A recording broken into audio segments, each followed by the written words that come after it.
अच्छा, सबसे पहले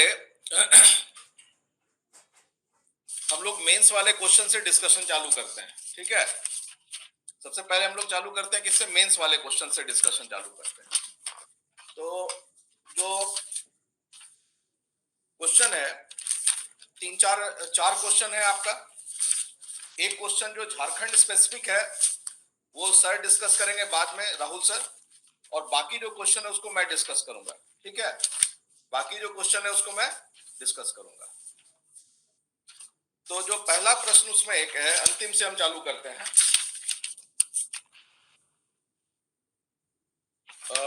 वो है एटॉमिक एनर्जी पे, क्वेश्चन नंबर 5 जो लिखने वाला है। ये क्वेश्चन कहता है कि to meet the rising demand nuclear power is one of the better solution, critically discuss. ठीक है, क्वेश्चन कितना है? 300 से 400 वर्ड में। जो ऊर्जा की मांग बढ़ रही है उसको पूरा करने के लिए परमाणु ऊर्जा बेहतर समाधानों में से एक है, यानी कि वन ऑफ द ऑल्टरनेटिव है। ये नहीं कि यही एक ऑल्टरनेटिव है। ठीक है, तो क्वेश्चन आता है कि ये एक ऑल्टरनेटिव है, इसको याद रखना है, ये ओनली ऑल्टरनेटिव नहीं है। तो अगर इस क्वेश्चन की बात करें तो सबसे पहले हमको ये दिखना है कि क्या कहता है कि ऊर्जा की मांग बढ़ रही है। तो सबसे पहला जो शुरुआती आपको डालना है कि आपको थोड़ा ऊर्जा के बारे में डालना है इंट्रोडक्शन में।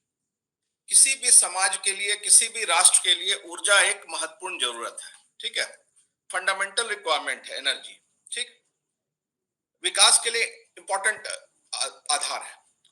अगर मान लीजिए अगर हम क्रूड ऑयल का दाम 10 से 20 डॉलर, 15 डॉलर, 20 डॉलर बढ़ जाता है तो किसी देश की अर्थव्यवस्था के विकास का दर 0.5% तक कम हो सकता है। ठीक है, 0.5% तक कम हो सकता है। और ऊर्जा की जरूरत पूरी करनी है। दूसरी बात, जब भी कोई देश विकसित विकसित देश यानी डेवलप्ड कंट्री में एनर्जी डिमांड स्टैग्नेट कर जाता है, लेकिन डेवलपिंग कंट्री यानी विकासशील देश में ऊर्जा की मांग बढ़ती रहती है। तो जैसे जैसे ऊर्जा की मांग बढ़ेगी वैसे वैसे आपका पावर कंजम्पशन बढ़ेगा, वैसे वैसे आपका बाकी चीज, फ्यूल से लेके बाकी चीज बढ़ेगा। ठीक, तो हमें ऊर्जा की मांग को पूरा करने के लिए कई अलग अलग स्रोतों पे देखना पड़ता है। प्रेजेंट में 2070 में हम लोग कार्बन न्यूट्रल होंगे, लेकिन फिलहाल तो हमें ऊर्जा के अलग अलग स्रोत में देखना है। उस स्रोत में एक स्रोत आपका आणविक ऊर्जा भी है।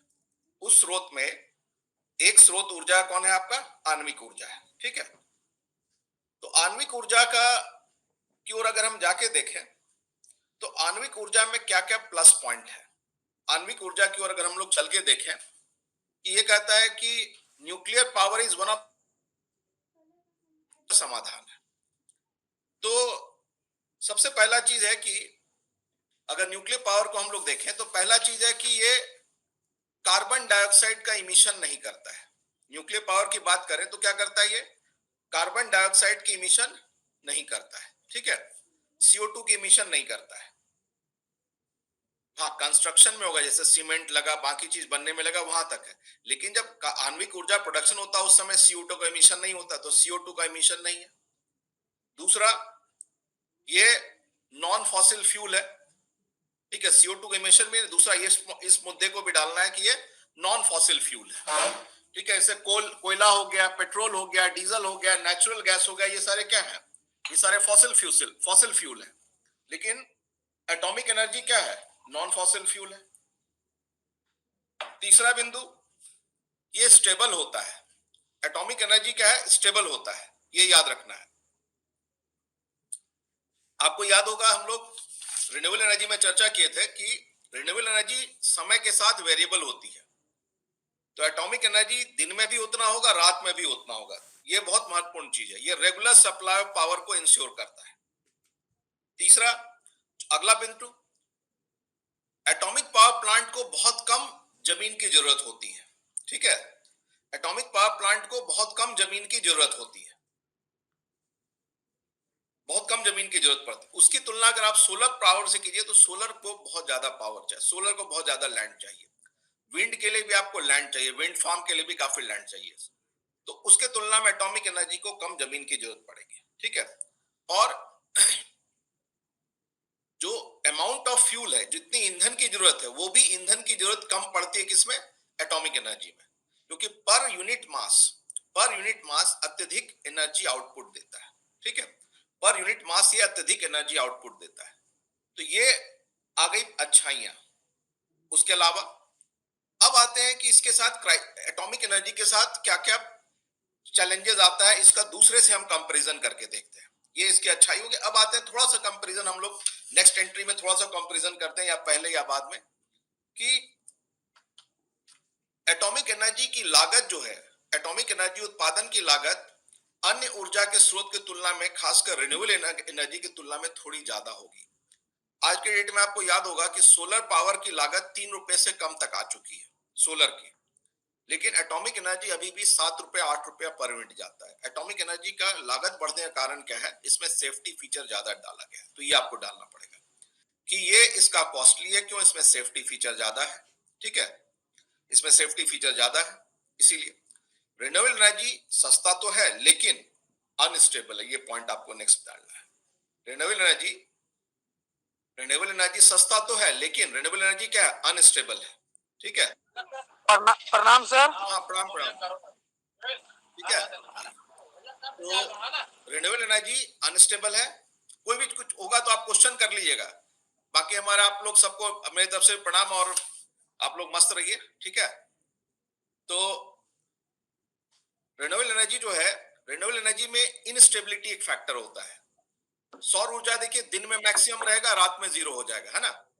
तो उसके हिसाब से, अच्छा, अगर रिन्यूएबल एनर्जी का एक कंपोनेंट देखें जिसको कहते हैं जियोथर्मल, तो जियोथर्मल अभी भी एक्सपेरिमेंटल स्टेज पे है। सोलर विंड आया है, वहां पर है। अच्छा, कोल और अदर को लें, कोल और नेचुरल गैस को लें, तो कोल और नेचुरल गैस में सबसे बड़ा चैलेंज ये आ रहा है कि भारत ने, या विश्व में ये डिस्कशन है कि भारत बोला है 2070 तक हम कार्बन न्यूट्रल हो जाए। तो कार्बन न्यूट्रल हो जाएंगे तो हमको क्या करना पड़ेगा? कोयले से हटना पड़ेगा। तो कोयले से हटना पड़ेगा तो हमें ईंधनों के 3-4 स्रोतों को देखना होगा। उसमें रिन्यूएबल एनर्जी भी आ गया, आणविक ऊर्जा भी आ गई।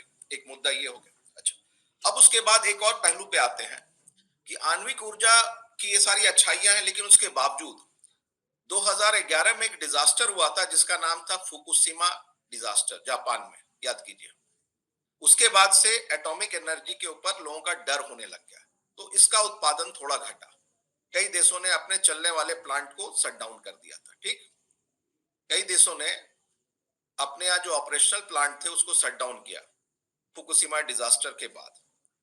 लेकिन अभी देखा गया 2018 आते आते, 19 आते आते, जब से यूक्रेन क्राइसिस आया है, दुनिया में अभी आर्थिक संकट आ रहा है, और उस आर्थिक संकट का एक प्रमुख कारण है ऊर्जा की बढ़ी हुई कीमत।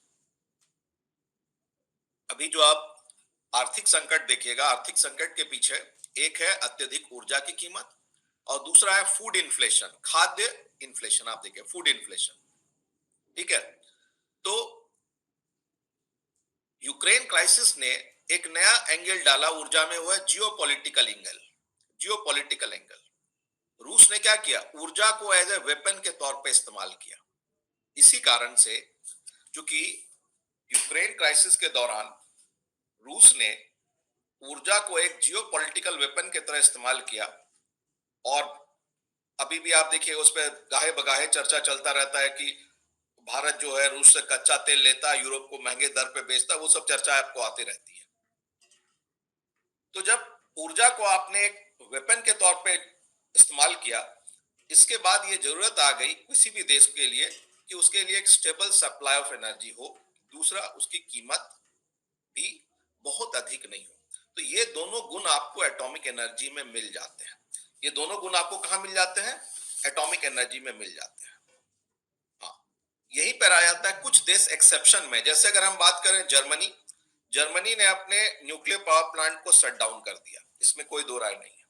जर्मनी में लास्ट 2 न्यूक्लियर पावर प्लांट, मुझे लगता है जब मैं क्लास लेके आ रहा था लास्ट मंथ, उसी समय दोनों न्यूक्लियर पावर प्लांट को उसने शट डाउन कर दिया। तो जर्मनी को छोड़ दे, जर्मनी के हटा करके अगर देखें यूरोपियन यूनियन के कई अन्य देश यूक्रेन क्राइसिस के बाद न्यूक्लियर एनर्जी को फिर से एक्सपैंड कर रहे हैं, फिर से एक्सपैंड कर रहे हैं।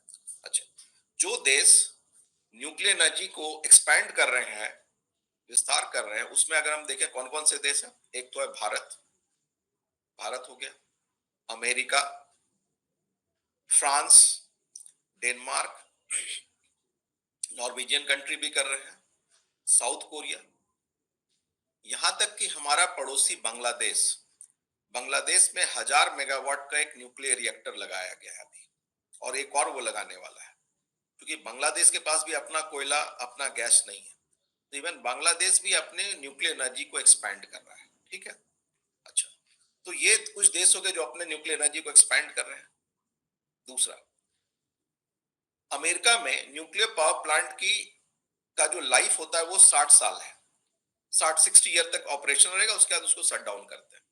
अमेरिका में मांग उठ रही है कि 60 साल के बजाय उसको बढ़ा के 80 साल कर दिया जाए। क्यों?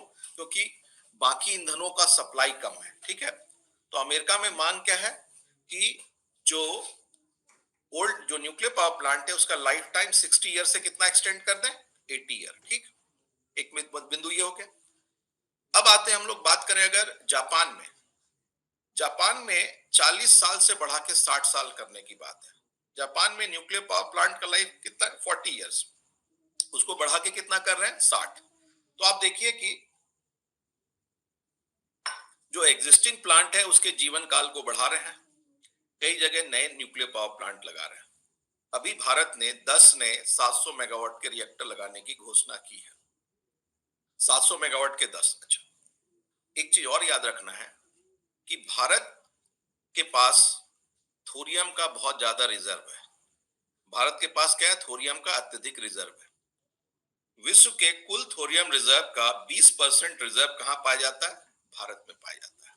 ठीक है, total global reserve of thorium का 20 to 25% पाया जाता है कहां, मोर देन 20% पाया जाता है भारत में। ठीक है, इसलिए भारत ने एक 3 स्टेज न्यूक्लियर पावर प्रोग्राम रखा है। भारत ने क्या रखा है, 3 स्टेज न्यूक्लियर पावर प्रोग्राम, 3 चरणों का। पहला चरण प्रेशराइज हैवी वाटर रिएक्टर, दूसरा चरण फास्ट ब्रीडर रिएक्टर, और तीसरा थोरियम आधारित रिएक्टर, ताकि अंत में हम अपने थोरियम के रिजर्व को इस्तेमाल कर सके। ठीक है, अंत में थोरियम के रिजर्व को हम इस्तेमाल कर सके।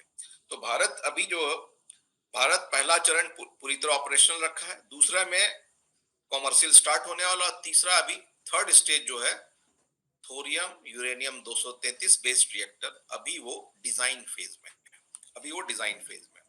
तो भारत 2070 तक कार्बन न्यूट्रल की ओर जाने के लिए आणविक, renewable energy, hydel energy, wind, geothermal, इन सब का एक मिला जुला स्वरूप का इस्तेमाल करना चाहता है।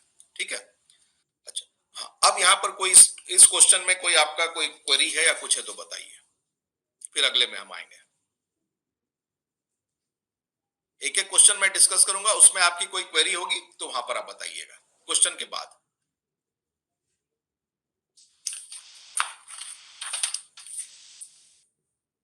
ठीक है,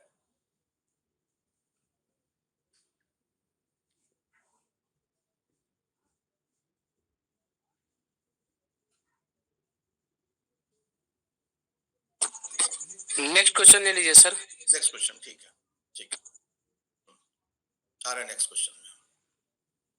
क्वेश्चन में अगर कोई क्वेरी होगा अंत में डिस्कस करेंगे। ठीक है, उसमें परेशान नहीं होना, अगर आपकी कोई क्वेरी होगी उस क्वेश्चन को डिस्कस करने के एंड में हम लोग उसको चर्चा करेंगे। ठीक है, दूसरा एक प्रश्न आपका है जो इंटरेस्टिंग है, वो है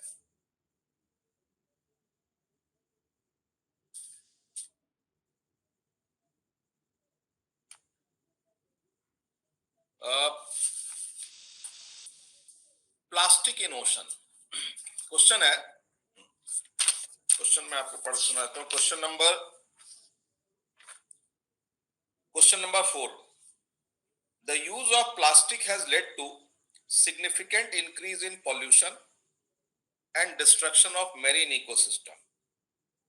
क्या कहता है, प्लास्टिक के इस्तेमाल के कारण पॉल्यूशन बढ़ा है और मेरीन इकोसिस्टम डिस्ट्रॉय हो रहा है।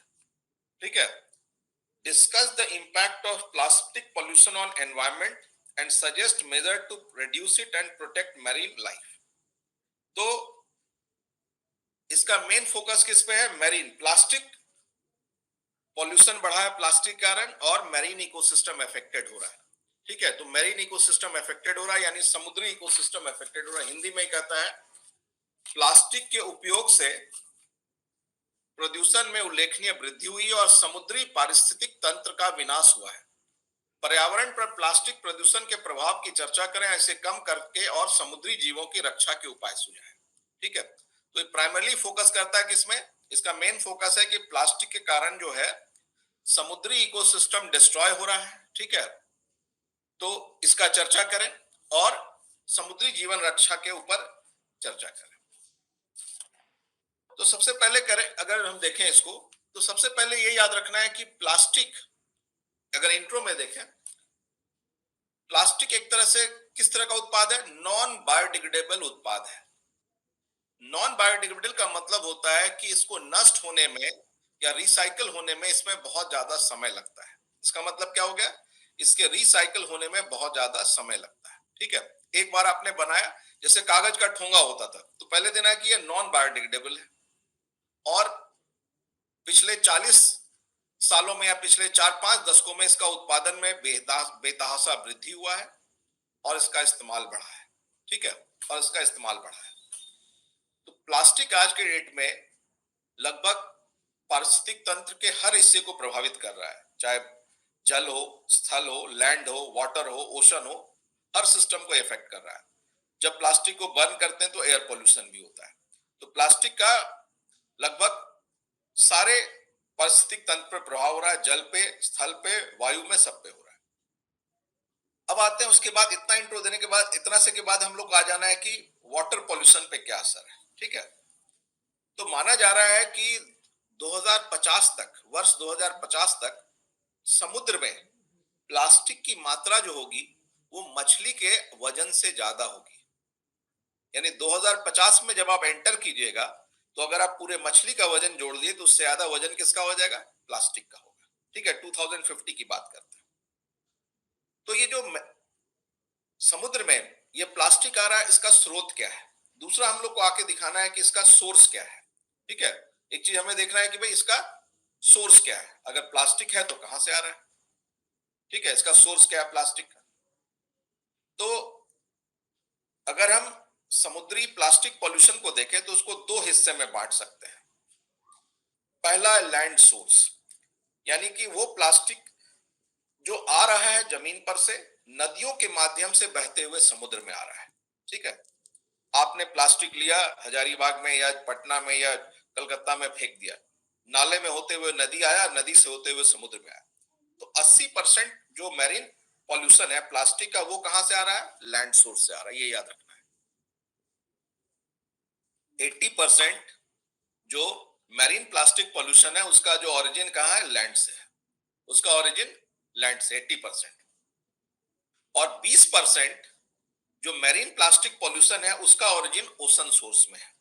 जैसे समुद्र में ट्रॉलर है, समुद्र में बड़े बड़े जहाज है, उसने मछली मारा, कुछ मरा हुआ मछली उसी में डाल दिया, कुछ उसने अपने प्लास्टिक का जो डे टू डे लाइफ में इस्तेमाल किया उसको उसमें डाल दिया। ठीक है, तो ये याद रखना है कि ये दो ब्रॉड एरिया में बांट देना है। प्लास्टिक पॉल्यूशन का सोर्स दो हो गया, land source, ocean source. 80% plastic जो ओशन में जा रहा है वो जा रहा है कहां से, लैंड सोर्स से जा रहा है, और 20% आ रहा है किससे, ओशन सोर्स से। तो शिप का गार्बेज हो गया, उसका वेसल का हो गया, जैसे फिशिंग नेट्स हो गया, जैसे मछली पकड़ने का जाल हो गया, वो सब छोड़ देता है समुद्र में। अब अगर हम देखें, अगर वैश्विक स्तर पे अभी लगभग 300 मिलियन टन प्लास्टिक उत्पादन हो रहा है। ठीक है, क्योंकि 80% जो प्लास्टिक पॉल्यूशन सी में पहुंच रहा है वो कहां से, उसका ओरिजिन कहां है, लैंड पर है। तो लैंड पर से, भूमि पर से नदियों के माध्यम से प्लास्टिक जा रहा है कहां, समुद्र में। दो प्रमुख नदी है जिसके माध्यम से आज की डेट में समुद्र में प्लास्टिक का प्रदूषण बहुत ज्यादा बढ़ा है। पहली नदी है यांगजे नदी जो चीन की है। ठीक है, पहला हो गया यांगजे रिवर, कहां, चाइना, और दूसरा है गंगा। तो दो बृहद आबादी वाले देश हो गए चीन और भारत, और यहाँ के नदियों के तंत्र के माध्यम से प्लास्टिक कहां जा रहा है, समुद्र में आ रहा है। ठीक है, समुद्र के अंदर जो धातु होगा वो जल्दी पिघल जाएगा, धातु में बहुत ज्यादा उसमें आपका कोरोजन वगैरह होगा, लेकिन जो प्लास्टिक है कोरोड नहीं होता है। ठीक है, प्लास्टिक कोरोड नहीं होता है। अब क्या होता है, जैसे आपने प्लास्टिक को छोड़ दिया, प्लास्टिक समुद्र में चला गया, कई सारा जाल है, नेट है, वो सब चला गया। अब इसका समुद्री जीवों पे असर क्या हो रहा है? समुद्री जीवों पे अब इसका असर देखें। एक तो होगा स्रोत का, हम लोग बात कर लिए। अब आते हैं इसके समुद्री जीवों पर असर क्या क्या है। समुद्री जीव जो है जाल में जाके फंस गया, चाहे वो मछली हुआ, कछुआ हुआ या कोई और जीव हुआ। जब वो जाल में फंस जाएगा तो क्या हो गया, वो तैर नहीं पाया। एक परिस्थिति आ जाती है, डूब जाएगा। दूसरा, उसको सांस लेने में दिक्कत होगी। ये हो जाता है। तो कई प्रकार के समुद्री मछलियां, कई प्रकार के समुद्री बर्ड्स, कई समुद्री बर्ड्स भी है जो आके मछली पकड़ती है, वो भी इन फिशिंग नेट में पकड़ा जाती है। कछुआ या छोटे मोटे जीव वो इसमें पकड़ जाएंगे। ठीक है, एक तो पहला दुष्प्रभाव ये हो गया, उसकी मृत्यु हो जाती है। दूसरा, प्लास्टिक जब समुद्र में जाएगा धीरे धीरे वो टूटता है। ठीक है, अपघटन होगा। अपघटन होने के बाद एक चीज बनता है, इसको हम लोग कहते हैं माइक्रोप्लास्टिक, सूक्ष्म माइक्रोप्लास्टिक।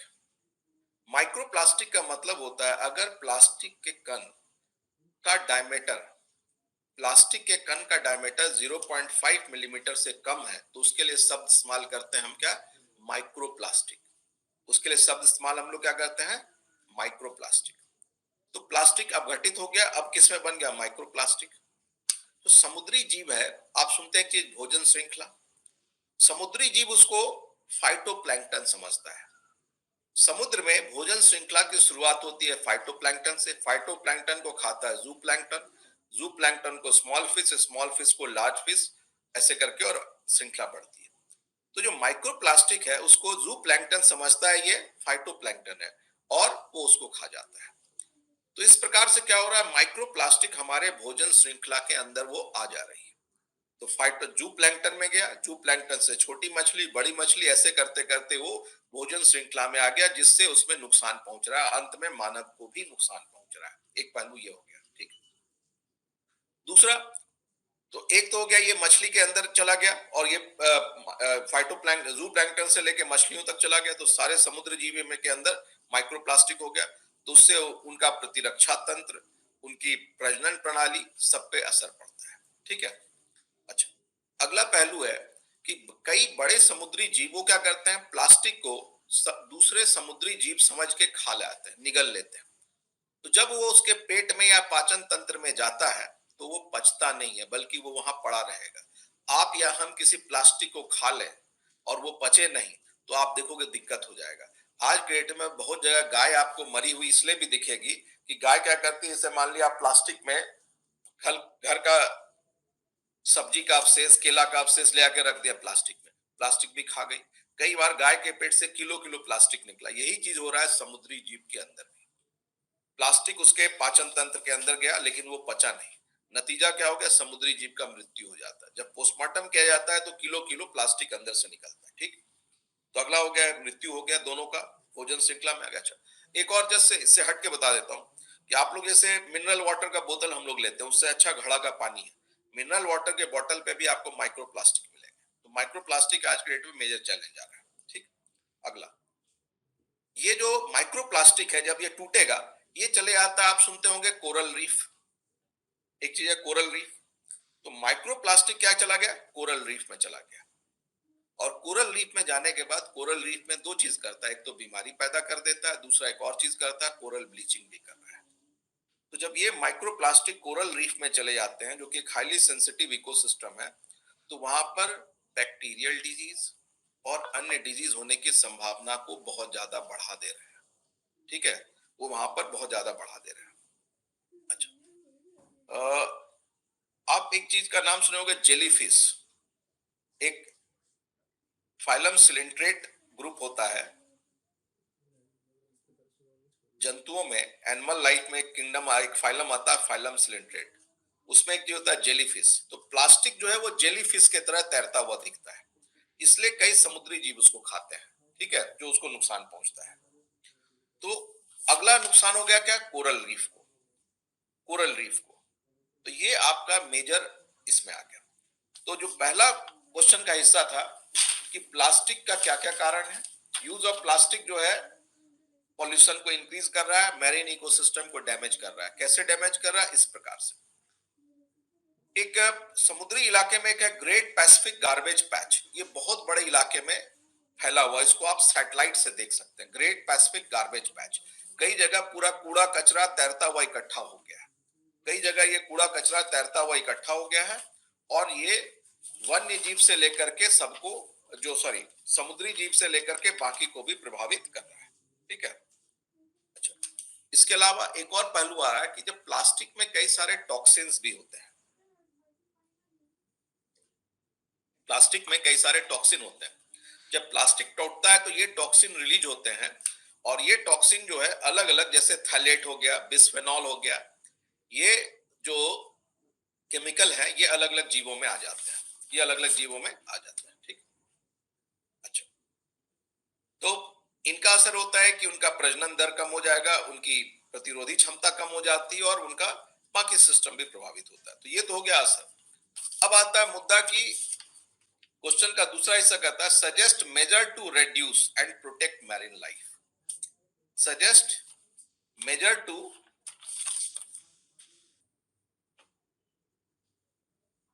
पर्यावरण पर प्लास्टिक प्रदूषण के, हाँ, इसे कम करने और समुद्री जीवन की रक्षा के उपाय सुझाएं। ठीक है। तो किस तरह से इसको कम किया जाए और कैसे समुद्री जीव का रक्षा करें। तो पहला प्रश्न का हिस्सा वो था, दूसरा प्रश्न के दूसरे हिस्से में आते हैं, दोनों को आपको लिखना पड़ेगा। अच्छा, जो कंट्रोल की बात करें या रक्षा के उपाय की बात करें, उसको दो हिस्से में बांटिए, या तीन हिस्से में बांट सकते हैं, दो या तीन हिस्से चाहे। पहला हो गया इंडिविजुअल स्तर पे, व्यक्तिगत स्तर पे। ठीक है, व्यक्तिगत और समाज के स्तर पे। और दूसरा हो गया इंस्टीट्यूशनल और ग्लोबल, इंस्टीट्यूशनल, गवर्नमेंट और इंटरनेशनल लेवल पे। दो लेवल पे हम लोग बांट सकते हैं। तो पहला इंडिविजुअल या सोसाइटी के लेवल पे क्या किया जा सकता है कि प्लास्टिक के यूज को हम लोग कम करने की कोशिश करें, पहला, क्योंकि यही प्लास्टिक, अगर प्लास्टिक का यूज कम होगा, उत्पादन कम होगा, तो ये कचरा अंत में समुद्र में जाने की संभावना भी कम हो जाएगी। दूसरा, जो प्लास्टिक है जहां पर उसका वेस्ट जनरेट होता है वहीं पर उसको इकट्ठा किया जाए, collect garbage at place and recycle. तीसरा हो गया रिसाइकलिंग की बात की जाए, रिसाइकलिंग किया जाए। ठीक, रिसाइकलिंग की ओर बढ़ा जाए। तो जैसे आज के डेट में बुलाया जाता है कि आप कचरा को सबसे पहले सोर्स पे ही सेग्रीगेट कर ले, अलग अलग बांट ले। जो प्लास्टिक वगैरह है उसको आप रिसाइकिल कर दीजिए, क्योंकि 80% प्लास्टिक जो समुद्र में जा रहा है वो कहां से आ रहा है, लैंड के थ्रू जा रहा है, रिवर के माध्यम से। अगर आप प्लास्टिक का रिसाइकिल कर देंगे तो समुद्र में प्लास्टिक नहीं पहुंचेगा। ये हो गया इंडिविजुअल और समाज के स्तर पे। अब आते हैं इंस्टीट्यूशनल स्तर पे। इंस्टीट्यूशन नेशनल लेवल पे भी हो सकता है, इंस्टीट्यूशन इंटरनेशनल लेवल पे भी हो सकता है, दोनों हो सकता है, नेशनल इंटरनेशनल दोनों हो सकता है। पहला, अभी सरकार ने क्या किया है, सिंगल यूज प्लास्टिक को बैन कर दिया है। जो स्ट्रॉ वगैरह आता था उसको बैन कर दिया है। तो सिंगल यूज प्लास्टिक बैन करने से एक फायदा हुआ कि सिंगल यूज प्लास्टिक को बैन करने से फायदा क्या हो गया कि जो आपका वेस्ट जनरेट हो रहा है वो कम हो रहा है। ये सबसे बड़ा फायदा आज के डेट में। आज के डेट में देखिए, आप कोई भी ये लस्सी या जूस का पैकेट लेते हैं, उसके साथ जो स्ट्रॉ आता है वो पेपर बेस्ड स्ट्रॉ आता है, तो प्लास्टिक को आपने हटा दिया। दूसरा, जैसे municipal solid waste rule 2016, urban municipal solid waste rule के लिए सरकार ने नियम ला दिए 2016, जिसमें बड़ी सोसाइटी को, रेलवे स्टेशन को अपने सारे वेस्ट को रिसाइकिल करना है। इंस्टीट्यूशनल हो गया। ठीक है। इसी तरह ग्लोबल लेवल पे अलग अलग एजेंसी यूएन के साथ मिलजुल के भी काम कर रही है। अब हम लोग देखते हैं कि इंस्टीट्यूशनल में ही अगर हम आ जाते हैं, लीगल फ्रेमवर्क को भी देखें। इंस्टीट्यूशनल में भी हम लोग देखें लीगल फ्रेमवर्क को क्या क्या है। तो समुद्री जीव, कुछ समुद्री जीवों को सुरक्षा आपने प्रदान किया है किस पे, वाइल्ड लाइफ प्रोटेक्शन एक्ट 1972 के तहत। अगर एक्ट वगैरह की हम बात करें, दो तीन एक्ट आ जाता है जो यहां पर हम दे सकते हैं, जो इंस्टीट्यूशनल में आ गया। इंस्टीट्यूशन में एक्ट में पहला हो जाता है वाइल्ड लाइफ प्रोटेक्शन एक्ट 1972। याद कीजिए, वाइल्ड लाइफ प्रोटेक्शन एक्ट, इसी के तहत नेशनल पार्क सेंचुरी भी बनते हैं। एक तो होता है कि नेशनल पार्क सेंचुरी के अंदर किसी चीज को सुरक्षा दे।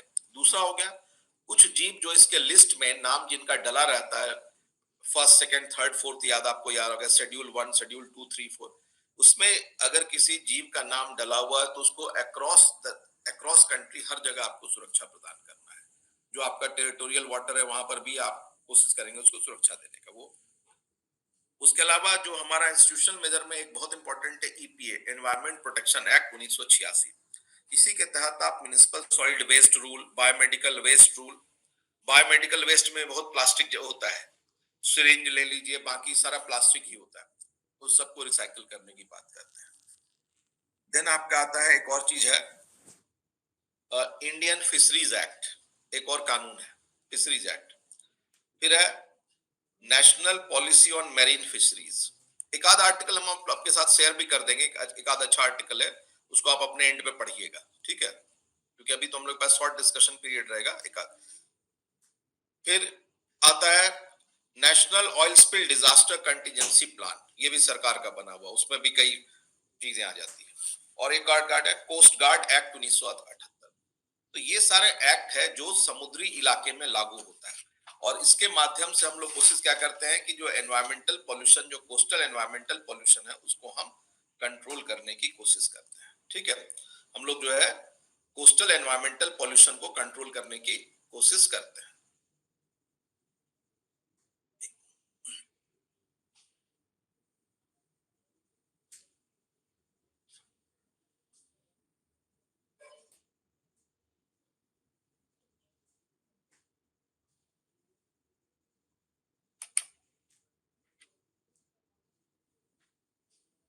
ठीक है, अच्छा, अब यहां पर कोई क्वेश्चन है तो बताइए।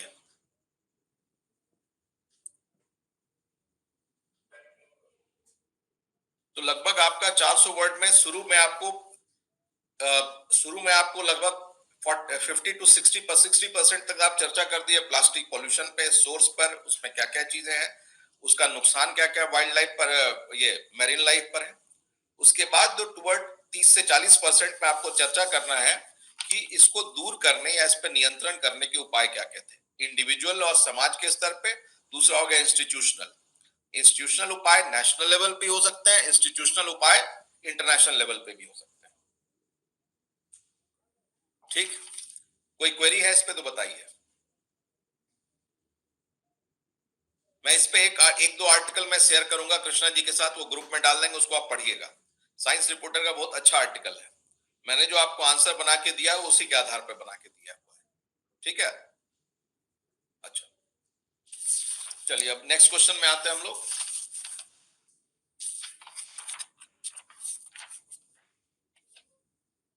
नेक्स्ट क्वेश्चन में आते हैं हम लोग। एक है लॉन्ग क्वेश्चन में, पहला है question number 1, what are the structure and function of cell, और उसी में दिया हुआ why is biosphere important for living organism. दो बिल्कुल अलग अलग प्रश्न उसमें डले हुए हैं। तो क्वेश्चन नंबर 1 में दो चीज पे आपको चर्चा करनी है, ठीक है। कोशिका की संरचना कार्य क्या है, या तो और है या उसके साथ ही दिया हुआ, इसलिए उसको हम अलग अलग नहीं कर रहे हैं। दूसरा, जीवों के लिए जीवन मंडल क्यों महत्वपूर्ण है, ठीक है। Why is biosphere important for living organism. तो सबसे पहला हिस्सा जो है वो क्या है, कोशिका है, structure and function of cell. उसके बाद हम दूसरे हिस्से में आते हैं जो है आपका बायोस्फीयर के ऊपर। तो कोशिका के बारे में जो पहला पॉइंट हमको डालना है, पहला चीज, cell is the fundamental unit of life. जीवन की जो इकाई है वो क्या है, कोशिका। कोशिका जीवन की इकाई है, पहला पॉइंट ये जाना चाहिए, cell is the fundamental unit of life. अगर किसी जीव की बात करें तो कोई जीव एक कोशिकीय जीव भी हो सकता है, बहुकोशिकीय जीव भी हो सकता है, ठीक है।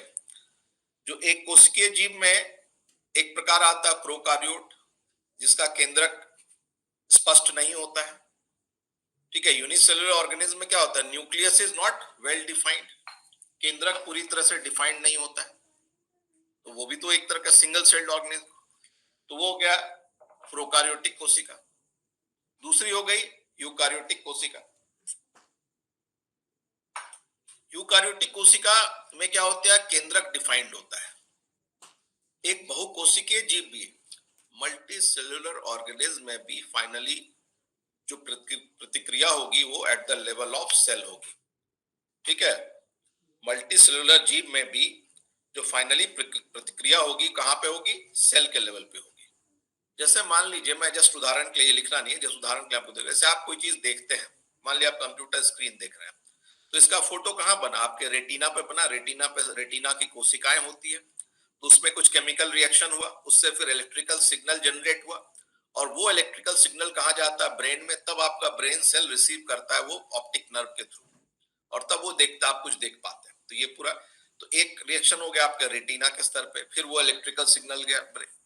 तो जो बहुकोशिकीय जीव में भी अंततः जो रिएक्शन कहाँ होता है, वो कहाँ होती है? कोशिका के स्तर पे होती है। ठीक है, तो यहाँ पर आपको बांट देना है प्रोकार्योट, यूकार्योट। यूकार्योट के अंदर अगर हम देखें तो यूकार्योटिक कोशिकाओं में दो मुख्य प्रकार हैं, प्लांट सेल, पादप कोशिका, जंतु सेल, एनिमल सेल। पहले आपको ऐसे बांट देना है। ठीक है, प्लांट सेल और एनिमल सेल, थोड़ा सा उनके बारे में डिफरेंस डाल देना है। ठीक है, एक छोटा सा चार्ट सा बना करके, plant cell, animal cell. Plant cell में क्या होता है? सेल वॉल होता है।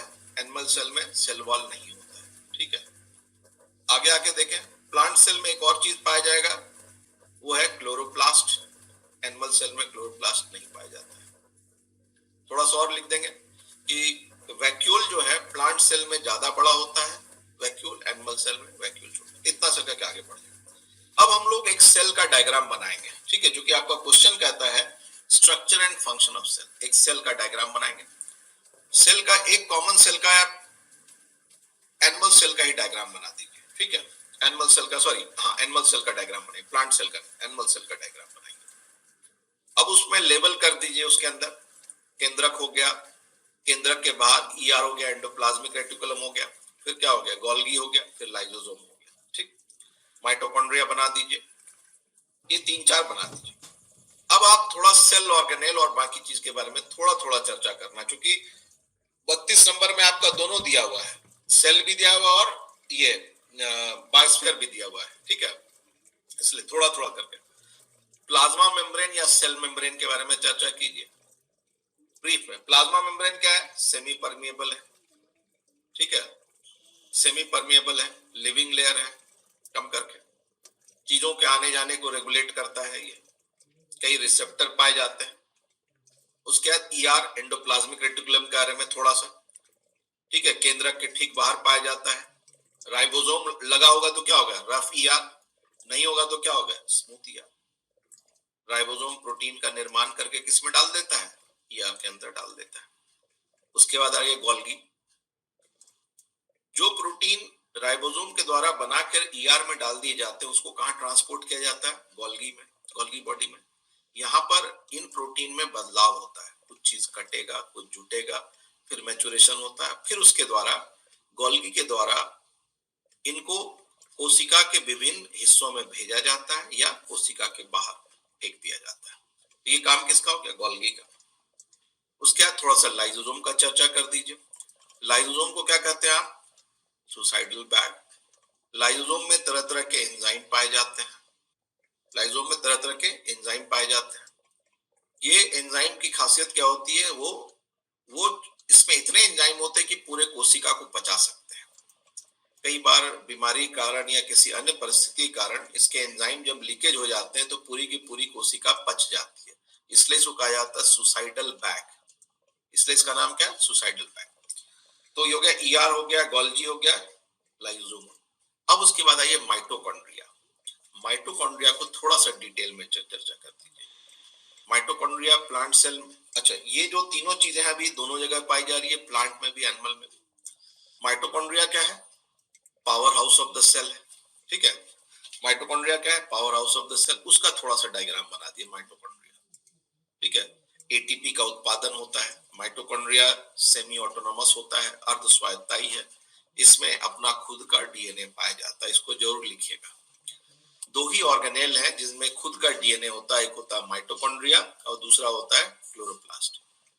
माइटोकॉन्ड्रियल जीन या डीएनए का इस्तेमाल करके हम लोग उस प्रजाति की पहचान भी करते हैं, उसको कहते हैं डीएनए बारकोडिंग। थोड़ा सा एक लाइन में बस ब्रीफ में डाल देना है। माइटोकॉन्ड्रिया हो गया।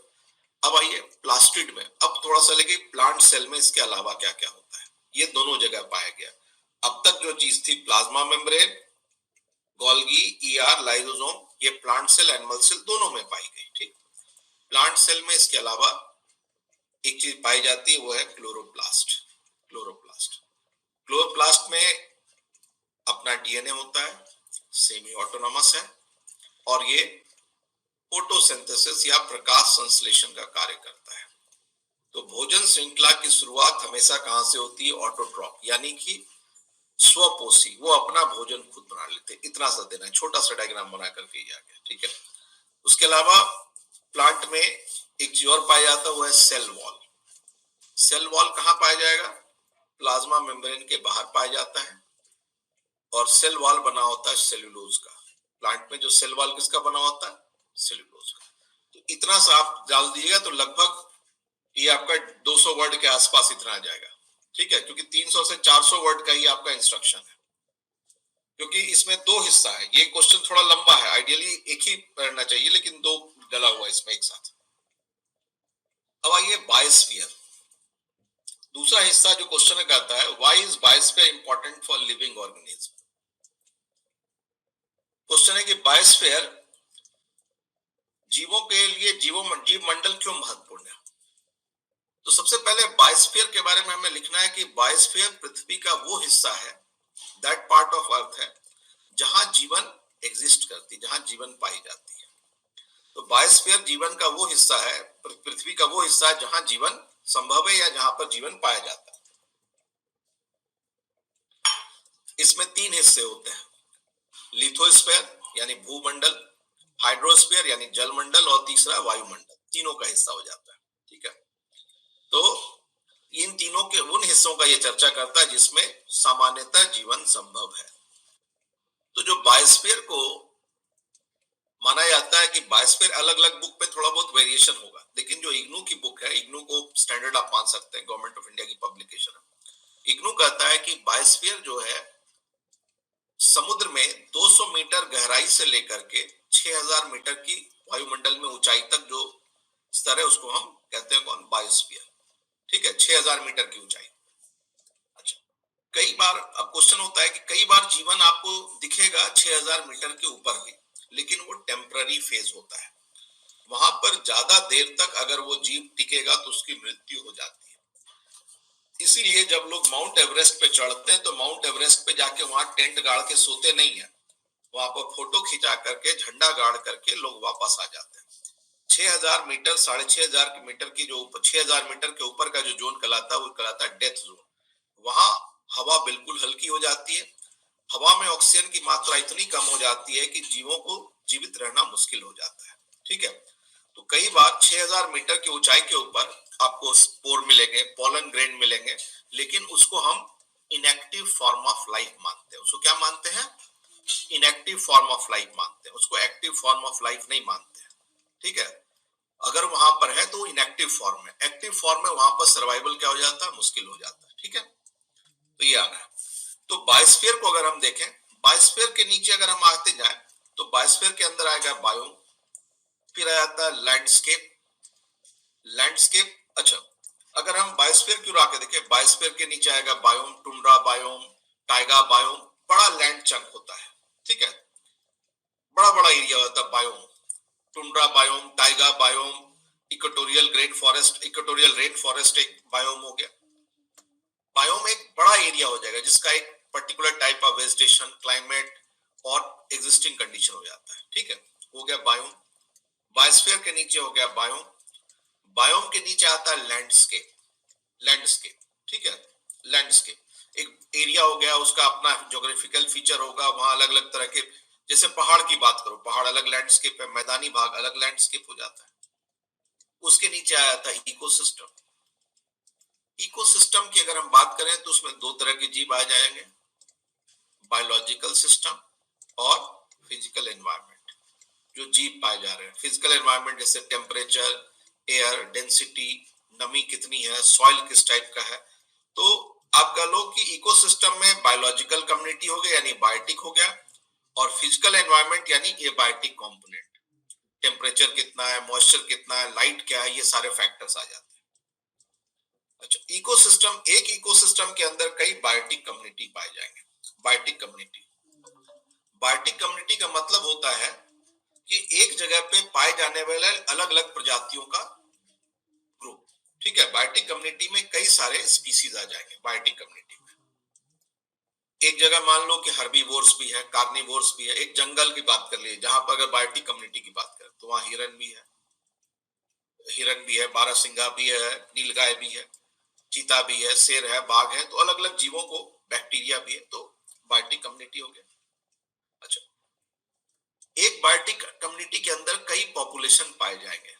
ठीक है, मान लीजिए कि हिरन का पॉपुलेशन कितना है, बाघ की आबादी कितनी है, हर उस तरह से हम लोग कैलकुलेट करते हैं। तो बायोटिक कम्युनिटी के अंदर पॉपुलेशन आ गया, पॉपुलेशन के अंदर स्पीसीज आ गया। ठीक है, तो बायोस्फीयर को अगर हम देखें, नीचे से ऊपर से नीचे आए, अब थोड़ा नीचे से ऊपर चलते हैं। स्पीसीज, स्पीसीज के बाद पॉपुलेशन, पॉपुलेशन के बाद बायोटिक कम्युनिटी, बायोटिक कम्युनिटी के ऊपर कौन हो गया, इकोसिस्टम, इकोसिस्टम के ऊपर लैंडस्केप, लैंडस्केप के ऊपर हो गया बायोम, और बायोम के ऊपर हो गया बायोस्फीयर।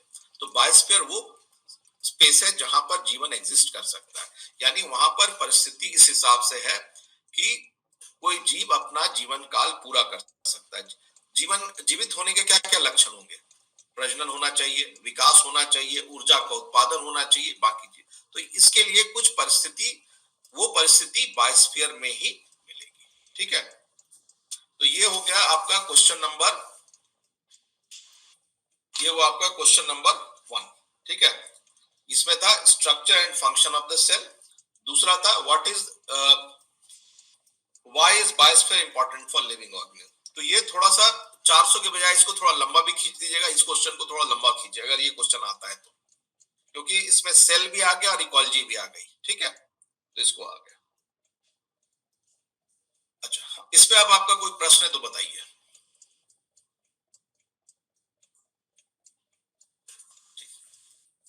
अब आते हैं हम लोग, हाँ बोलिए। सर इसमें एक चीज हमको पता नहीं चल पा रहा है कि हाँ, सर लोग बताते हैं कि जो क्वेश्चन का डिमांड होता है हाँ, उसी पे विशेष रूप से फोकस करना जी चाहिए। जी बिल्कुल बिल्कुल। आप इसमें बता रहे हैं कि सर इसमें थोड़ा सा डिप्रेशन डिप्रेशन अंतर बता देना है कि सेल जो प्लांट सेल होता है या फिर एनिमल सेल होता है उसका भी थोड़ा सा चर्चा कर देना है कि दोनों में अंतर क्या होता है। तो थोड़ा सा ब्रीफ में, क्या कि देखिए इसमें हम इसलिए बोल रहे हैं कि देखिए ये कह रहा है कि कोशिका की संरचना है ना, जी तो कोशिका की संरचना में आप एनसीईआरटी किताब में जाइएगा, उसमें प्लांट सेल और एनिमल सेल दोनों दिया हुआ है ना। जी हम एनसीईआरटी को उठा के लिखे, एग्जाम्पल के तौर पर लिखे, तो उसमें आप देखिएगा प्लांट सेल एनिमल सेल दोनों का चर्चा करता है वो। अगर हम अलग अलग दोनों को लिखेंगे तो लंबा हो जाएगा, आप समझ रहे हैं मेरी बात को। जी जी उसमें क्या है कि पहले प्लांट सेल बताया, पहले एनिमल सेल बताया, फिर प्लांट सेल बताया। हम लोग को चूंकि आप इस क्वेश्चन को देखिए, एक ही क्वेश्चन के अंदर सेल भी है और दूसरा क्वेश्चन इकोलॉजी भी है। जी तो अगर इसने इंस्ट्रक्शन दिया है हमको 300 से 400 वर्ड, तो इसको हम 450 500 तक ले जा सकते हैं मैक्सिमम। इसको हम 700 वर्ड पे नहीं ले जा सकते हैं, लेकिन अगर आप इसको लिखना चाहिए तो इसको 700 वर्ड में भी आप लिख सकते हैं। सोच के देखिए आप, बिल्कुल बिल्कुल 400 वर्ड 500 वर्ड तो आप खाली सेल पे लिख दीजिएगा, लेकिन चूंकि क्वेश्चन का डिमांड है कि आपको लिखना है कंसाइज करके, जी इसलिए हम बोले सर। तो हम चाह रहे थे कि सर कि इसका अंतर ना लिख करके हम उसी पर फोकस करें कि उसके जो और सारे अंग हैं उसके बारे में थोड़ा सा, उसकी कार्य और उसकी संरचना के बारे में ज्यादा लिखें। हाँ, इसलिए तो हम उसको बोले बस कंपैरिजन में 4-5 लाइन में देना है, डिटेल में नहीं जाना है। जी जी प्लांट सेल और एनिमल सेल को केवल 4 लाइन में देना है। प्लांट सेल, एनिमल सेल एक साइड लिख दीजिए कि प्लांट सेल में सेल वॉल पाया जाता है, एनिमल सेल में नहीं। क्लोरोप्लास्ट इधर है एब्सेंट, ठीक है। जी जी जी वैक्यूल लार्ज, वैक्यूल स्मॉल, इतना जी देना है, ठीक है। बाकी सारा नहीं, हम इसलिए इसको 3 से 4 लाइन में हम कर रहे हैं। आप समझ गए मेरी बात को ना। हम इसको लंबा नहीं कर रहे, हम इसको बोले लेकिन 3 से 4 लाइन में, क्योंकि एनसीईआरटी किताब में देखिए कि वो दोनों को डिटेल में दे रहा है, और हमारे पास यहाँ स्पेस है 200 से 300 वर्ड।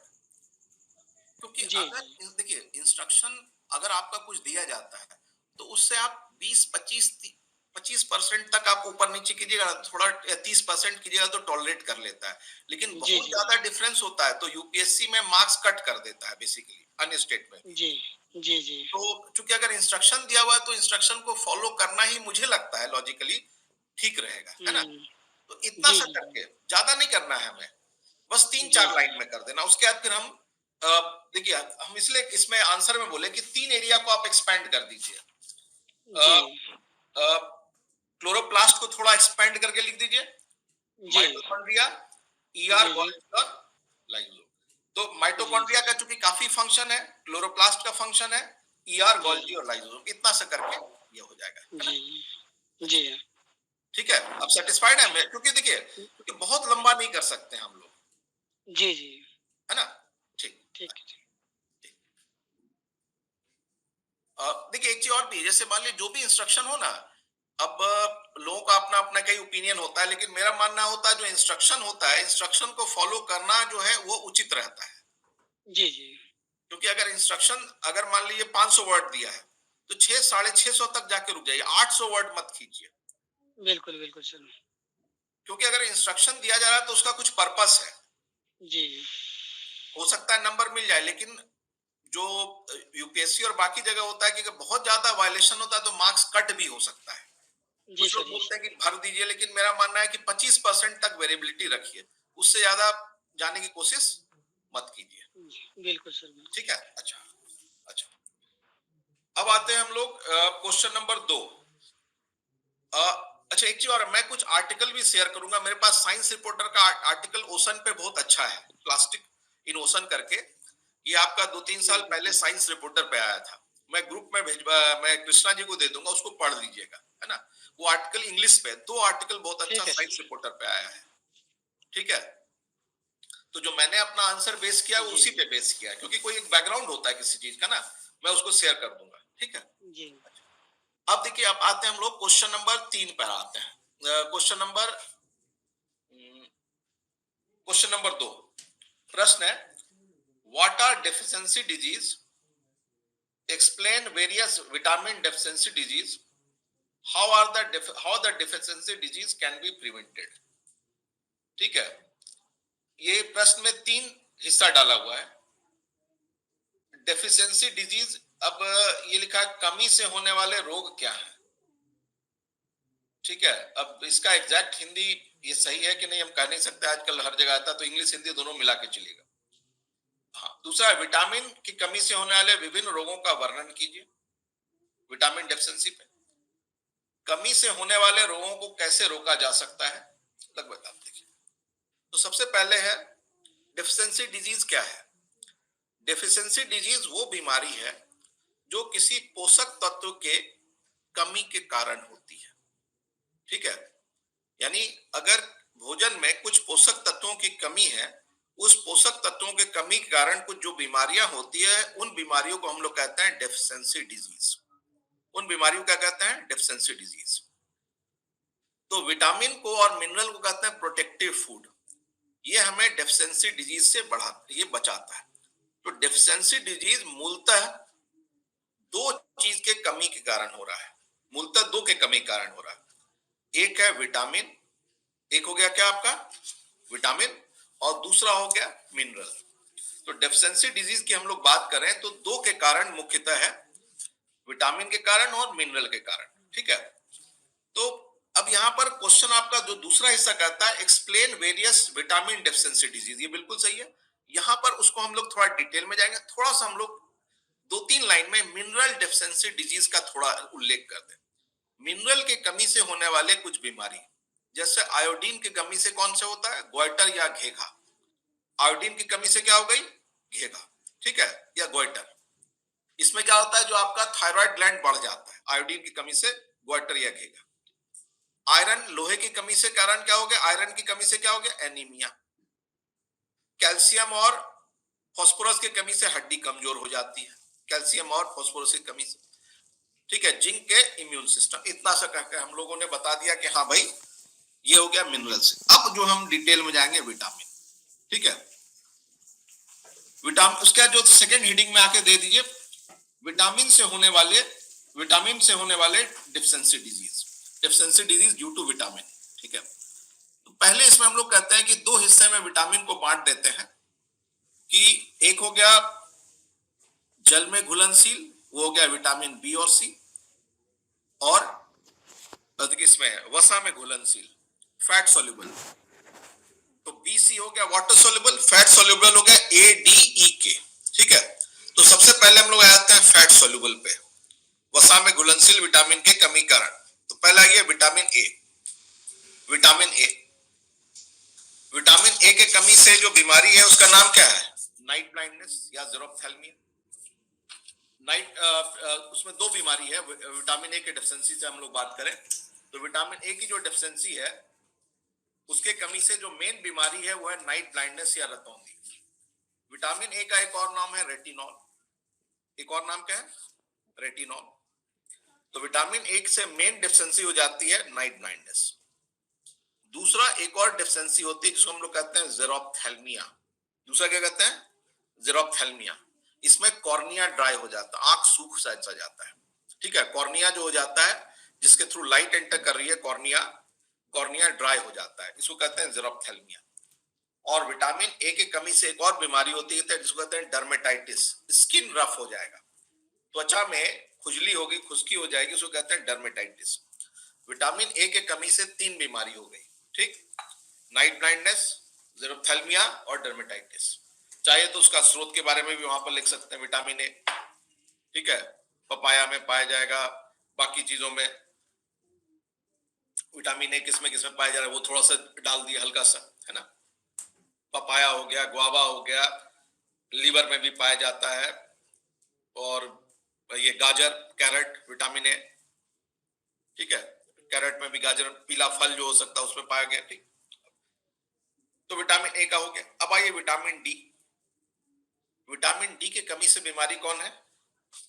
अच्छा, विटामिन ए में एक और चीज है, मैंने नोट्स में दिया था, आपको याद होगा। विटामिन ए के डेफिशिएंसी से जो है प्रेगनेंसी पे भी असर पड़ता है। ठीक है, तो विटामिन ए की कमी होती है तो माँ के गर्भ में पल रहे बच्चे का भी विकास थोड़ा धीमा होता है। इसलिए प्रेग्नेंट मदर में विटामिन ए की भी कमी नहीं होनी चाहिए। ठीक है, और ये देखा गया विटामिन ए जो है, विटामिन ए की कमी एशिया में, लैटिन अमेरिका में एक समस्या है। इसलिए याद कीजिए, बायोटेक में हम लोग एक चर्चा किए थे गोल्डन राइस, याद आया? गोल्डन राइस, तो उसका पर्पस क्या था? जिसमें विटामिन ए की मात्रा ज्यादा हो। तो विटामिन ए का ये हो गया। अब आइए डी। विटामिन डी की कमी से बीमारी कौन सी होती है? रिकेट्स। विटामिन डी को हम सनसाइन विटामिन भी कहते हैं। इसको क्या कहते हैं? Sunshine vitamin. सनलाइट में जो अल्ट्रावायलेट रेज होती है जब हमारे स्किन पे पड़ती है तो कोलेस्ट्रॉल और बाकी को कन्वर्ट कर देती है किसमें? ये विटामिन डी। तो सनसाइन विटामिन।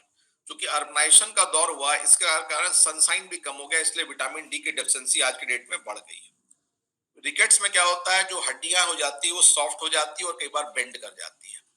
ये हो गया बच्चों में। और एडल्ट में होती है ऑस्टियोमलेशिया, यानी बोन वीक हो जाता है, हड्डियों में कैल्शियम की डेंसिटी कम हो जाती है। ठीक है, ये हो गया विटामिन डी। अब आइए विटामिन ई। विटामिन ई जो है ये हमारे नर्व और रिप्रोडक्टिव सिस्टम के प्रॉपर फंक्शनिंग के लिए जरूरी है। किसके लिए जरूरी है? विटामिन ई जरूरी है आपका नर्व का और रिप्रोडक्टिव सिस्टम। तो विटामिन ई की कमी से क्या हो जाती है? रिप्रोडक्टिव डिसऑर्डर हो जाता है। ठीक है, प्रोडक्टिव डिसऑर्डर, जो formation of egg, sperm, egg, ये सब प्रभावित होने लग जाता है। तो इसके लिए एक माना जाता है जो स्प्राउट है और बाकी नट्स है, सीड्स है, ये अच्छा माना जाता है। अब आइए विटामिन, ये हो गया विटामिन ई। अब आता है विटामिन के। विटामिन के की जरूरत पड़ती है ब्लड के क्लॉटिंग में। विटामिन के की जरूरत पड़ती है किसमें? ब्लड के क्लॉटिंग में। ठीक है, ब्लड के क्लॉटिंग में अगर विटामिन के की कमी होगी तो रक्त का जमना डिलेड हो जाता है। अगर किसी व्यक्ति का एक्सीडेंट होता है तो उस केस में एक्सेस ब्लीडिंग होती है। उस केस में क्या होती है? एक्सेस ब्लीडिंग होती है विटामिन के कमी से। तो विटामिन के एसेंशियल है किसके लिए? क्लॉटिंग के लिए। विटामिन के कुछ प्लांट सोर्स से भी मिलते हैं, लेकिन उसके अलावा विटामिन के जो है काफी मात्रा में बैक्टीरिया निर्माण करता है। हमारे पेट में जो बैक्टीरिया पाए जाते हैं वो विटामिन के का निर्माण कर देते हैं। ठीक है, विटामिन के का निर्माण करते हैं जो हमारे। अब आइए, ये तो हो गया कि अब आते हैं बी और सी। बी और सी, क्योंकि इसमें विटामिन बी में आते हैं, बी1 हो गया थायमिन। विटामिन बी1 का नाम क्या है? थायमिन। इसकी कमी से होती है बेरीबेरी। विटामिन बी1 की कमी से हो गई बेरीबेरी। इसमें क्या होता है? भोजन कम हो जाता है, मांसपेशियों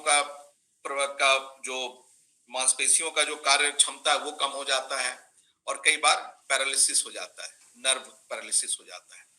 इसलिए आप देखिए, जब पैरालिसिस मारता है तो विटामिन बी का इंजेक्शन दिया जाता है।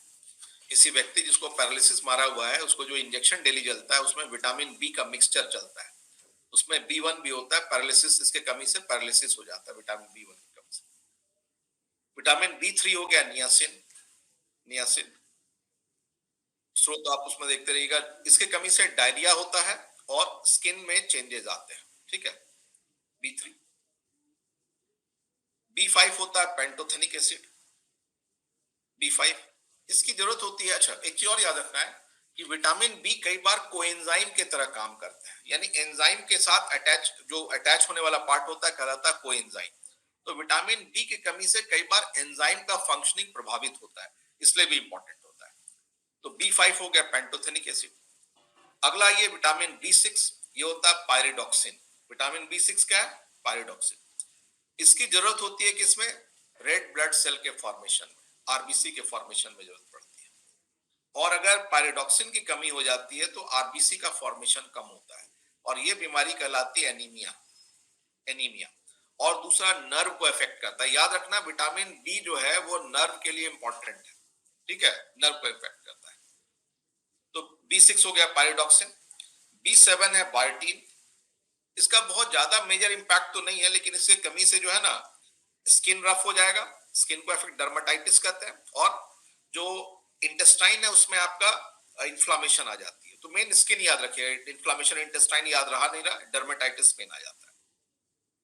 देन विटामिन B9, इसको कहते हैं फॉलिक एसिड। इसका गोली आपको देखोगे कई जगह, ये जो स्वास्थ्य केंद्र में प्रेग्नेंट महिलाओं को फॉलिक एसिड की गोली दी जाती है, फॉलिक एसिड।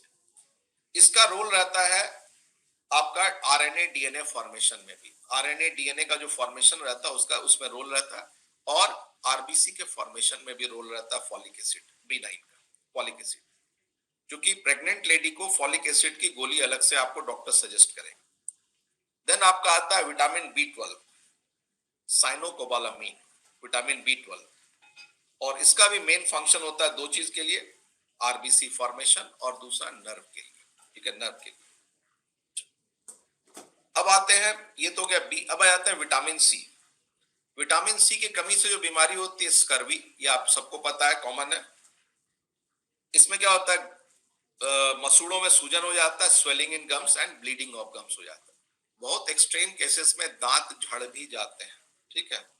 अच्छा, विटामिन सी की एक और जरूरत होती है कोलेजन का निर्माण। कोलेजन एक फाइबर होता है जो इंपॉर्टेंट है। विटामिन सी की जरूरत पड़ती है किसके लिए? कोलेजन के निर्माण के लिए, ठीक है। अच्छा, अब इसमें देखो, जो एक क्वेश्चन में अगर आप देखिए, क्वेश्चन में तीसरा कहता है, किस्सा कहता है कमी से होने वाले रोगों को कैसे रोका जा सकता है। तो देखो, डेफिशिएंसी डिजीज को रोकने के क्या उपाय हैं, इसने अलग से थर्ड लाइन जो तीसरा हिस्सा पूछता है, ये है व्हाट आर डेफिशिएंसी डिजीज, वो क्या है, various vitamin deficiency disease, how the deficiency disease can be prevented. अलग से तीसरा हिस्सा कहा कि इनको रोकने का उपाय क्या है। अच्छा, एक चीज और डालना है यहाँ पर, डेफिशिएंसी डिजीज का एक और नाम है, इसको कहते हैं हिडन हंगर। इसको याद रखिएगा, आंसर में जरूर डालिएगा। डेफिशिएंसी डिजीज को हम लोग एक और कहते हैं हिडन हंगर। आज की डेट में कार्बोहाइड्रेट यानी कि गेहूं चावल की कमी नहीं है। सरकार ₹1 किलो, कई राज्यों में ₹1 किलो, और कई जगह फ्री में भी 10 किलो 20 किलो गेहूं चावल दे रही है। तो कार्बोहाइड्रेट की कमी नहीं है। कमी किसकी है? कमी है विटामिन और मिनरल की। तो ये जो विटामिन और मिनरल की कमी है, इसको कहते हैं हिडन हंगर। आज के डेट में हिडन हंगर है, यानी माइक्रो न्यूट्रिएंट डेफिशिएंसी है। इसको दूर करने के उपाय क्या क्या हैं, जो यानी जो राज्य स्तर पे, एक तो हुआ कि आप अपने से टॉनिक लें, वो अलग चीज है। इसका जो राज्य स्तर पे या इंस्टीट्यूशनल लेवल पे उपाय आता है, पहला उपाय है बायो फोर्टिफिकेशन। पहला उपाय क्या है? Bio fortification. याद कीजिए, बायोटेक में मैंने आपको लिखाया था, क्लास में चर्चा की, बायो फोर्टिफिकेशन। बायो फोर्टिफिकेशन का मतलब होता है पौधों में, फलों में, सब्जियों में, अनाज में विटामिन की मात्रा को बढ़ा देना। याद कीजिए, गोल्डन राइस में क्या होता है? विटामिन ए की मात्रा ज्यादा होती है। और भी कई सारे बायो फोर्टिफाइड जिसमें जिंक की, आयरन की, विटामिन ई की मात्रा वगैरह बढ़ाई गई है। तो पहला उपाय है बायो फोर्टिफिकेशन। तो बायो फोर्टिफिकेशन से फायदा क्या होगा? अलग से टॉनिक देने की जरूरत आपको नहीं होगी। आज के डेट में सरकार की एक मेजर कोशिश है कि बायो फोर्टिफिकेशन अलग अलग कृषि उत्पादों में किया जाए। तो पहला हो गया बायो फोर्टिफिकेशन। दूसरा उपाय है न्यूट्रिशनल सप्लीमेंट। यानी कार्बोहाइड्रेट प्रोटीन के अलावा से न्यूट्रिशनल सप्लीमेंट दिया जाए। तो न्यूट्रिशनल सप्लीमेंट किसमें दिया जाता है? ICDS, integrated child development scheme, mid day meal scheme और अन्य के द्वारा। जो सामुदायिक स्वास्थ्य केंद्र है या आंगनवाड़ी केंद्र है, इसके माध्यम से हम लोग जो है न्यूट्रिशनल सप्लीमेंट बच्चों को दे सकते हैं, प्रेग्नेंट वुमेन को दे सकते हैं, और जो माताएं जो बच्चों को दूध पिला रही है, लैक्टेटिंग मदर को, चाइल्ड, प्रेग्नेंट महिलाएं, गर्भवती महिलाएं, और तीसरा लैक्टेटिंग महिलाएं, इन तीनों को देते हैं। तीसरा, जो सीजनल फल और सब्जी है, इसके कंजम्पशन को बढ़ा देते हैं, इनको बढ़ाने की कोशिश की जानी चाहिए। ठीक है, आज के डेट में हमारे समाज में एक चीज हुआ, न्यूट्रिशनल ट्रांजिशन। विटामिन की कमी केवल रिच वर्ग में नहीं, केवल गरीब वर्ग में नहीं, अमीर वर्ग में भी। लोग का चलन क्या हो गया? Fast food. तो जो उस सीजन में फल और सब्जी है, फल और सब्जी में विटामिन की मात्रा ज्यादा होती है, उसको बढ़ाना। चौथा बिंदु है अनपॉलिश्ड ग्रेन। आज के डेट में देखिएगा उसना चावल का मांग बढ़ गया, कई जगह पॉलिश किया हुआ चावल होता है। जब पॉलिश करते हो आप चावल को, पॉलिश घिसाई होती है तो चावल का छिलका निकल जाता है, जिसमें विटामिन B1 की मात्रा बहुत होती है। तो जो पॉलिश राइस जो लोग खाते हैं उसमें बेरी बेरी की शिकायत ज्यादा होती है, इसलिए सरकार कहती है होल ग्रेन का कंजम्पशन करना। ठीक, अच्छा, अब एक और चीज आता है न्यूट्रिशनल एटलस। ऐसा नहीं है कि विटामिन पाने के लिए हमें केवल काजू किशमिश छुहाड़े की जरूरत है। कई सारे स्थानीय स्तर पे उपलब्ध चीजों में विटामिन की और मिनरल की मात्रा ज्यादा होती है। जैसे सहजन या मूंगा का पत्ता, झारखंड में गए तो मूंगा का पत्ता में विटामिन ए की मात्रा बहुत ज्यादा होती है। तो कोई जरूरत नहीं है कि हम छुहारा खाएं, मूंगा का पत्ता जो टूसा है, छोटा वाला पत्ता, उसको आप दाल में डाल दीजिए, आपका विटामिन का पूरा हो गया। तो सरकार, एक इंस्टीट्यूशन है जिसका नाम है national institute of nutrition, NIN ने एक न्यूट्रिशनल एटलस जारी किया हुआ है। उसमें दिखाया गया किस किस चीजों में क्या क्या पाया जाता है, आयरन किस में ज्यादा है। तो जो स्थानीय स्तर पे उपलब्ध चीजें हैं उसका इस्तेमाल किया जाए। एक और चीज, सरकार अभी एक चीज और की ओर जा रही है, वो है मोटे अनाज का कंजम्पशन को बढ़ाना। मोटे अनाज में विटामिन और मिनरल की मात्रा ज्यादा होती है, इसलिए आपको देखिए 2020 क्या है, 2023 को क्या है, इंटरनेशनल ईयर ऑफ मिलेट को घोषित किया गया है, मिलेट का अंतरराष्ट्रीय वर्ष, ताकि केवल गेहूं चावल से हटके जो हमारे पारंपरिक भोजन है उसको भी वापस लाया जाए। तो ये हो गया आपका इंस्टीट्यूशनल लेवल का काम। और बाकी तो हो गया कि हाँ भाई विटामिन ई है तो ये इसमें विटामिन गया, खाए, ये खाए। एक होगा जो आपका तीसरा हिस्सा क्वेश्चन है, उसको आपको ये डालना पड़ेगा। डेफिशिएंसी डिजीज को ओवरकम करने का 4-5 मेन उपाय हो गया, biofortification, nutritional supplement, ICDS panchayat इसके थ्रू दिए, seasonal fruit vegetable, unpolished rice वगैरह को एनकरेज करना चाहिए, न्यूट्रिशनल एटलस और मोटे अनाज को। ठीक है, तो ये हुआ गया आपका इसका। अच्छा, अब ऑब्जेक्टिव का मैं आंसर भेज दूं या इसको डिस्कस कर दूं, बताइए।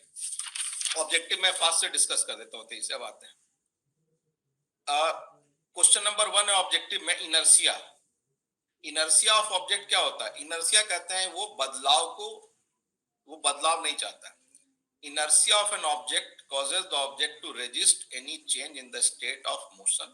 कहते हैं inertia क्या होता है? A body continues to be in a state of rest or continuous motion until and unless acted upon by external force. जब तक कोई बाह्य बल नहीं लगाया जाए तो वस्तु निरंतर गति पे चलेगी या स्थिर रहेगी।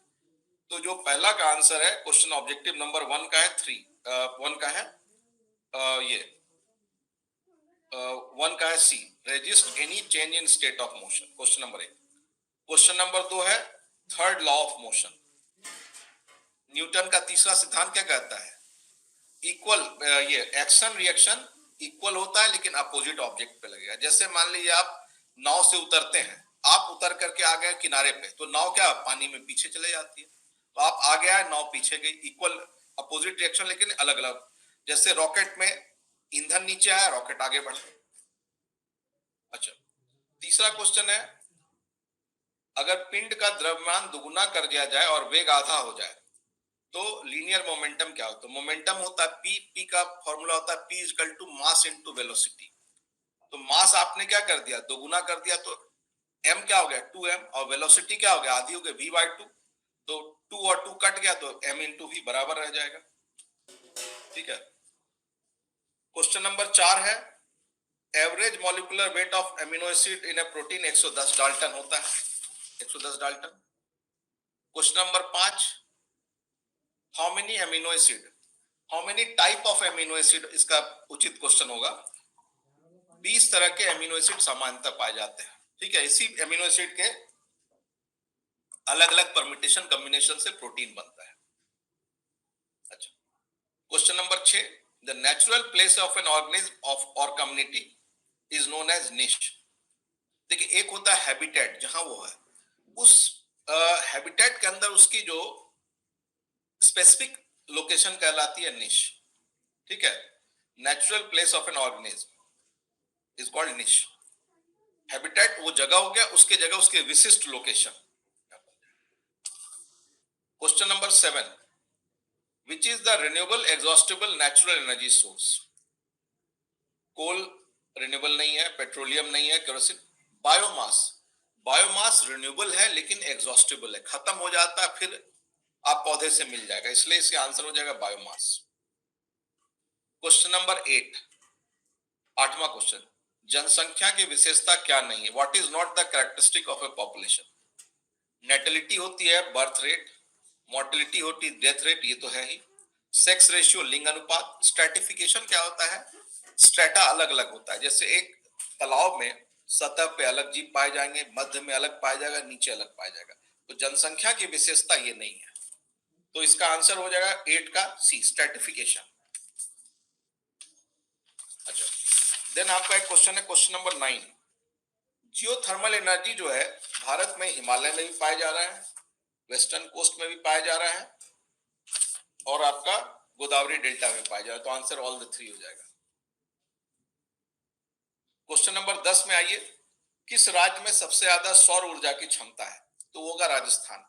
सौर ऊर्जा की क्षमता का जो आकलन किया गया उसका पहला है कि वहां कितना वेस्टलैंड पाया जाता है। वेस्टलैंड वो क्षेत्र है जहां ना तो कृषि हो रही है ना ही वहां पर वन है, तो वेस्टलैंड सबसे ज्यादा है राजस्थान है। राजस्थान में लगभग 25% भूमि क्या है, मरुभूमि है, तो ना तो खेती है ना वन है वहां पर, ठीक है, Rajasthan. During an atomic explosion energy is released due to, परमाणु विस्फोट के दौरान क्या होता है, मास इनटू एनर्जी, इसका आंसर होगा डी, 11 का आंसर है डी। ए फॉर्मूला है E equal to mc square, delta E equal to mc square. m हो गया मास जो घटा, रिडक्शन इन मास, और c हो गया वेलोसिटी ऑफ लाइट, तो 11th का आंसर है डी। अच्छा, 12वां पे आइए, when A neutron leaves the nucleus, जब न्यूक्लियस से न्यूट्रॉन निकल जाएगा तो उसका मास क्या हो जाएगा, कम हो जाएगा, ठीक है। जैसे आप देखिए, हाइड्रोजन के 3 आइसोटोप है, प्रोटियम, ड्यूट्रियम, ट्रिशियम। किसके आधार पे, न्यूट्रॉन के आधार पर। प्रोटियम में कोई न्यूट्रॉन नहीं है, ड्यूट्रियम में 1 न्यूट्रॉन और ट्रिशियम में 2 neutron. The energy we get in nuclear reaction comes from mass of the fuel, ठीक है। Energy in nuclear reaction, mass of the fuel, mass change होता है एनर्जी में, E equal to mc square. अब आता है कि क्वेश्चन नंबर 14 पे आइए, global warming. This is not one of the possible adverse impact of global warming. Global warming का क्या असर नहीं है, कहता है असाधारण मौसम, मौसम चेंज कर रही तो है, ग्लेशियर पिघलेगा वो भी है, यूवी विकिरण में वृद्धि, इंक्रीज इन यूवी रेडिएशन, ये नहीं है। समुद्र का स्तर बढ़ेगा, टेम्परेचर बढ़ेगा तो ग्लेशियर पिघलेगा, वहां पर अंटार्कटिका में बर्फ पिघलेगी, समुद्र का स्तर बढ़ेगा। आंसर होगा सी, क्योंकि यूवी रेडिएशन का मेन कारण है ओजोन परत को डैमेज होना, ठीक है। विच ऑफ द फॉलोइंग, सबसे सिंपलेस्ट कार्बोहाइड्रेट होता है एल्डिहाइड एंड कीटोन ग्रुप, ये आपको ऑर्गेनिक केमिस्ट्री का डिटेल में जाना पड़ेगा, फंक्शनल ग्रुप में देखना पड़ेगा। सबसे सिंपलेस्ट कार्बोहाइड्रेट हो जाता है, आंसर हो जाएगा बी, कार्बोहाइड्रेट। अच्छा, क्वेश्चन नंबर 16 पे आइए, which of the following biomolecule simply refers to staff of life, इसका आंसर है कार्बोहाइड्रेट। वही मैक्सिमम एनर्जी के लिए, आपको मैक्सिमम काम के लिए एनर्जी प्रोवाइड करता है कौन, कार्बोहाइड्रेट। रिड्यूसिंग शुगर इसमें से सारे हैं, सारे रिड्यूसिंग शुगर है, ठीक है, चारों इसमें रिड्यूसिंग शुगर है। और सबसे ज्यादा फूड इनसिक्योर पीपल, आपका आंसर ये हो जाएगा बिहार, झारखंड, उड़ीसा में पाया जाएगा, ठीक है। क्वेश्चन नंबर 19 है, फूड फॉर वर्क प्रोग्राम, ये 2001 में चालू हुआ, ठीक है। अब फिर क्वेश्चन नंबर 20 में आए ICDS, integrated child development scheme, 1975 में चालू हुआ है, ये 5th 5 ईयर प्लान में चालू हुआ है। ठीक है, तो थैंक यू। मेंस वाला क्वेश्चन देखिए, इसका हम 1-2 आर्टिकल आपको भेजेंगे, उसको आप देखिएगा। ओशन वाला को हम भेजते हैं। ठीक है, ओशन वाला 2 अच्छा आर्टिकल है, उसको आप पढ़िएगा, उसका ब्रीफ में हम आपको बताए उसी से। ठीक है, ठीक है कृष्णा जी। फिर जी सर, बहुत अच्छा रहा आज का गूगल मीट सर। ठीक है, थैंक यू। हम आपको 2 आर्टिकल भेजेंगे, मुझे तो इसको लगता आप है शेयर कर लीजिएगा। ठीक है, आप लोग सब उसको देखिएगा, अच्छा आर्टिकल है काफी। जी सर, जरूर sir. Thank you, good evening and to all. ठीक है सर, थैंक यू सर।